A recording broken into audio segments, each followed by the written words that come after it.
What's up everybody, Kinetic here and welcome back to Albion Online. In today's video we're going to explore the outskirts from the initial starting town in tutorial area and how to start building up our pool of silver and materials so that way we can build better gear through crafting, or we can go ahead and use that silver to just buy it ourselves or whatever we want from the auction house. Start saving up maybe for that private island that we can get access to. Yes, if I haven't mentioned that already, you can buy your own private island, and out there you can build your own structures, raise animals, have farms and crops and stuff like that. It's pretty awesome. So this is the guide to where to go from the initial starting town and how to start really adventuring here. Now, if we look at the map here, we've got a lot of really useful information. First of all, we have these green dots, which represent the game's dungeons. And by dungeons, most of the time, they actually mean kind of like little outside explorable fortresses that are home to NPC enemies, and you just go out there and you can kill them and they drop silver and stuff like that. We'll talk about that here in a little bit, and questing and stuff like that. But first, I want to talk about how to get higher tier materials, because as we saw in the first video, we saw a lot of like tier 1 materials, which is only going to get you so far. We really are going to be in a need for tier 2, tier 3 very, very soon. So here's how you go about finding that. Now, this is the initial starting town that I started at, and right outside we have like a variety of different biomes. We've got, first of all, this beautiful desert area with a really nice warm landscape and a lot of dead trees, some pretty crazy animals and stuff like that. And if we click here on the block itself of this area, first of all, we can see that we've got a map breakdown of kind of sort of the layout of what's going on here. It also shows these little green dots. Again, those are the dungeons. This kind of parchment paper thingy looking icon, that's a quest giver who will give you quests to go to the dungeons.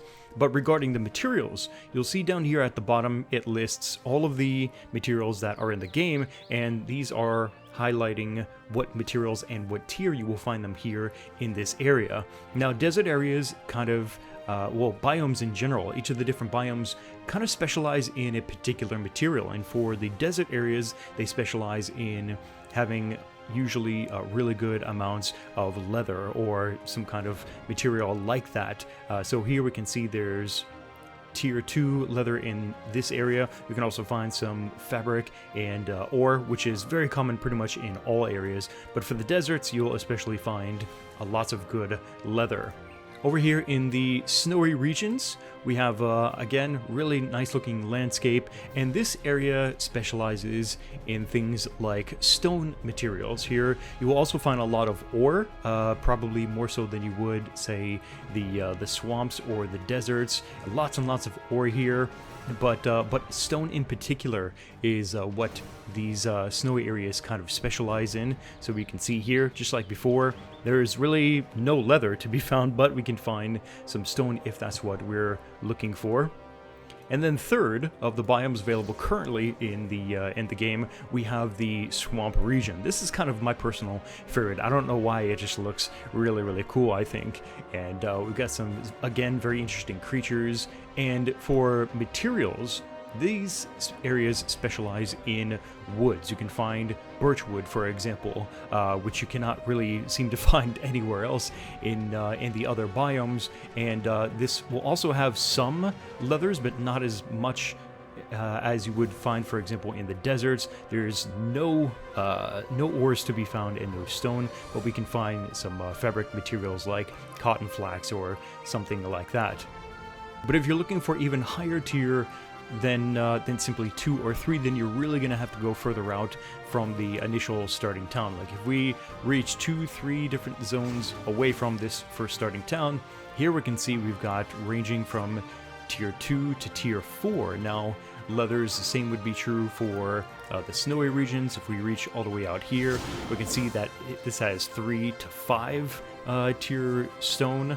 And for swamps, I think, yeah, over here, we can click on this and we can see that it has like tier 2, tier 3 woods and stuff like that. Not only will you find higher quality, like higher tier materials from these areas, but you'll probably find a lot more of it as well. This is the thing that I think a lot of new players start to kind of trip on, is they only really stick to maybe the initial surrounding areas from this first town. But you gotta understand, this game is freaking huge. And yes, while it will take you longer to get out to these lands further out from your initial starting town, there's going to be so much more material because there's a lot less players in these first zones just outside of town. Even just going one more zone, like away from the first starting town, you will find so much more material probably out here of the same kind, maybe even higher than you would from the tier just before it. So I highly encourage you to go out there and explore and to reach for those zones further away. You also have access to other towns, so if you want to make a pit stop and you know, maybe do some crafting or something like that, those are available out there as well. Go for it, guys. One other thing I want to point out also while we're looking at this map, we can see if we zoom in really close into this Crack Axle Marsh zone that it has a shield and a skull icon. This is the first taste that we will see of limited PvP. And limited PvP, or PvP limited as it says here, is basically kind of a hybrid between the safe zones and full PvP. Here you will be able to fight other players, or players will be able to fight you. The thing is, when a person is flagged for PvP, when they've shown themselves to be aggressive to other players, then on the minimap, for example, if we're looking here at the normal screen, the minimap down in the right corner is going to show like a red blip showing where your location is if you are an aggressive player, or if you're just trying to farm maybe in that area, you can see a red dot representing aggressive players. So it's kind of like a little bit of a heads up, like, hey, warning, there's, you know, somebody out here that may want to kill you. And as far as the lootable stuff you can get, or that they can get from you if you die in PvP, it's simply silver, like a portion of your silver. Oh wait, what's this? It looks like somebody died over here. Yeah, you can, like, I don't know why this guy died here, but you can loot people's silver in the limited PvP zones. In the full PvP zones, that's where, if we take a look, you will see 2 skulls and a shield, and that is where you can loot people's actual gear, not just their silver. Can I get the silver? Can I get the silver? Can I get the silver? I can totally take the silver. Oh my god, that's awesome. I have no idea how that happened. That happens sometimes. Like, people seem to die randomly. I don't know what's going on in safe zones. Like, there's a or maybe it's not here, but in some area there's like a dock and some guy got off a boat and just immediately died. Anyway, so that's that. Next up, what I'm going to do is I'm going to show off and demonstrate for you guys the questing and the dungeon system. So what I'm going to do is I'm going to take a couple minutes to ride out here to the Blind Man's Descent, and we'll check it out. Okay, so we're actually pretty close now to the NPC camp, the safe camp where we can get some quests for dungeon crawling.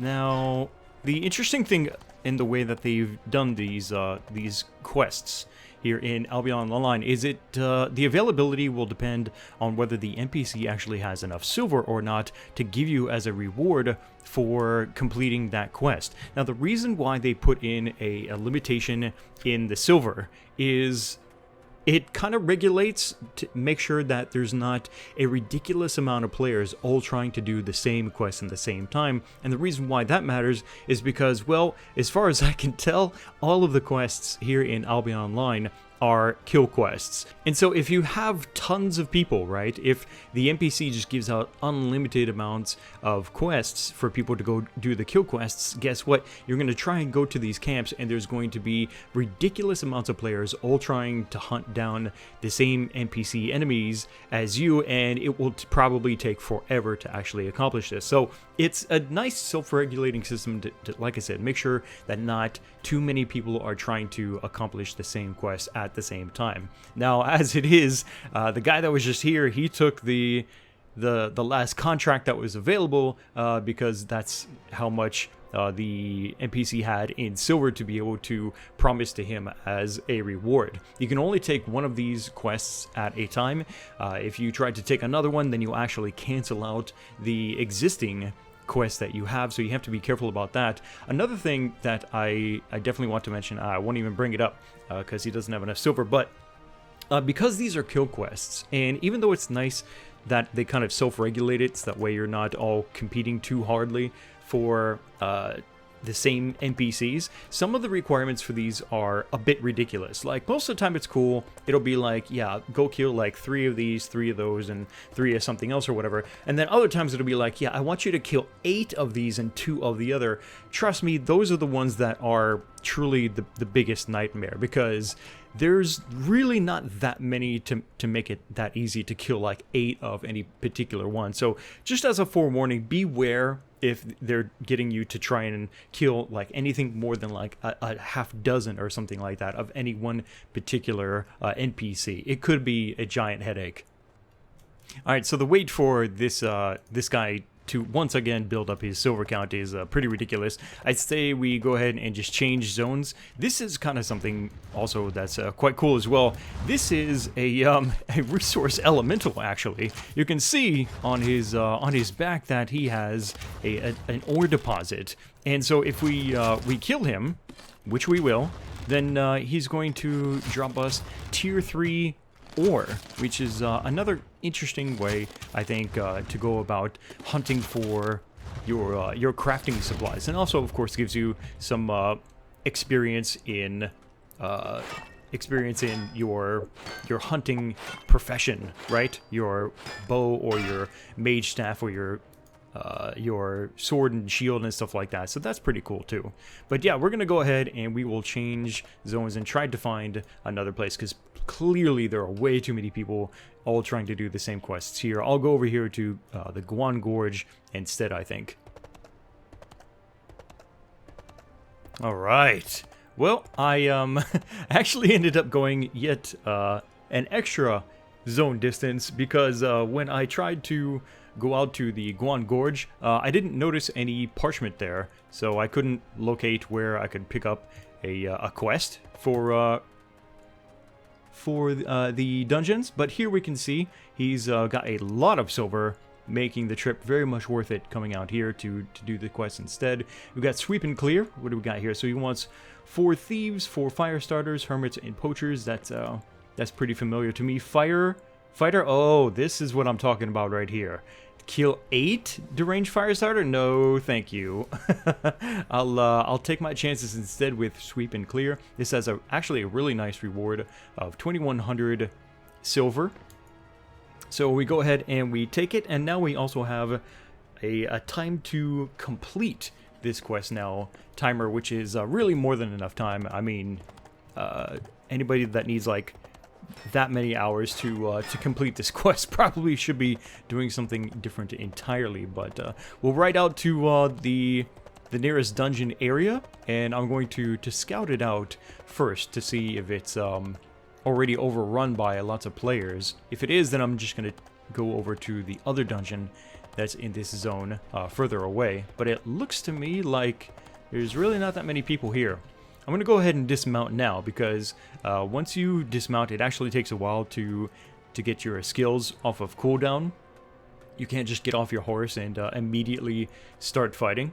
So I'll go ahead and do that, and now we will start moving around and looking for our targets. Oh, something I definitely also wanted to bring up to you guys as a tip for mouse control. Make sure that you enable double press to attack. I believe that this comes disabled by default, and this will basically allow you to go ahead and click on your enemies without automatically attacking them. You'll have to click on them a second time if you want to start auto attacking. And the reason why this is important is you may not recognize at first glance, like, what is that guy? Is he a poacher? Is he a hermit or something like that? We can click on him safely without attacking him, and it says he's a deranged scavenger. Now, scavenger isn't on my list, so I'm going to ignore him.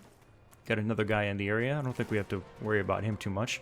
All right, so what do we got over here? We got, it looks to me, from educated guess, hermit and a thief. So I'm going to go ahead and start combat with him. I'm also going to move closer to the hermits. This way, it allows me to go ahead and start doing AoE damage with both the thief and the hermit nearby to take that damage. And I'm focusing on the hermit first as well because he's a healer. And if I start by attacking the thief instead, then the thief is just going to start getting healed like crazy from the hermit. This guy actually hurts. Let me knock him back and see if I can't get a little bit more. There we go. Whew, that guy was actually, or that pair was actually kind of tough. So now, I'm actually hurt pretty bad. I need to go ahead and use my Mend Wounds skill. This isn't out of combat heal. I have tried the instant heal that I believe I kind of was talking about and showing you guys a little bit of from the spells in your armor tutorial, but it's a very unimpressive amount of healing, so I'm actually not going to take that. While these are paired in such a way that it makes it impossible to pull any less than 2 at a time in a lot of the cases, you certainly don't want to try and push your luck any higher than that. Particularly, I'm sure, here in the very beginning of the game. I'm sure at some point, probably in the future, we will have such good gear and such good weapons and stuff like that we can start to push our luck a little bit further, like taking on like 3 enemies at a time, something like that. But you just really got to be careful with how much you pull. You don't want to bite off more than you can chew in this game, because if you die in PvE, you may end up having a couple of your very valuable pieces of equipment turn to trash. Yes, if you die to a PvE enemy, then what it will do is it will select, I believe, 2 random pieces of your equipped items, including your mount, by the way, to turn into trash, and there is no way to repair or to recover pieces of equipment that are trashed because or as a penalty of dying to a PvE enemy. So it's pretty harsh, and again, that's why I definitely stress you really don't want to bite off more than you can chew in this game, because it's really not worth it. I actually don't need thieves, so I'm gonna go ahead and just run away from him. It doesn't take much to lose enemies for the most part. If you do find yourself getting yourself into trouble, I really need to try and find Farrier starters. I have a feeling that this is going to be the thing that is going to be the bane of this quest.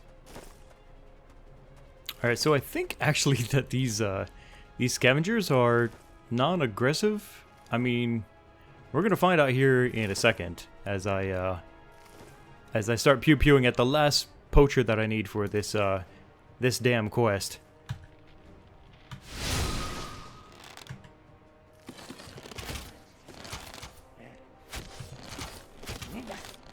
All I know is I need to be extremely careful, because I am surrounded by way too many enemies right now.